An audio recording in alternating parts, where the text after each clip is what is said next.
Inaresto ng pulisya ng Las Piñas City sa ilalim ng pamumuno ng Chief of Police, Police Colonel Sandro J. de la Cruz Tafalla ang dalawang dayuhang sospek noong Biyernes ng hapon matapos mabilis na maresolba ang isang insidente ng pagnanakaw sa pamamagitan ng Hot Pursuit Operation gamit ang Global Positioning System o GPS.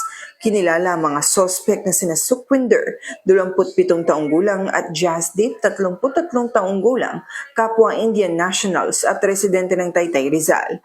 Naganap ang insidente pasado alas 12 ng tanghali noong Enero 16 taong kasalukuyan nang lapitan ng dalawang armadong lalaki ang biktima, isang 34 anyos na Indian national, habang ito ay nagpaparada ng kanyang motorsiklo sa harap ng kanilang tirahan.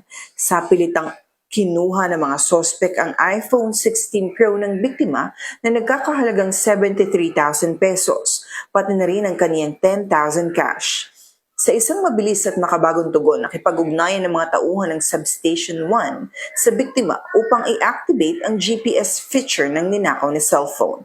Dahil sa real-time tracking, agad na natunto ng mga operatiba ang kinaroroonan ng mga sospek kung saan sila ay positibong itinuro ng biktima at kaagad na inaresto.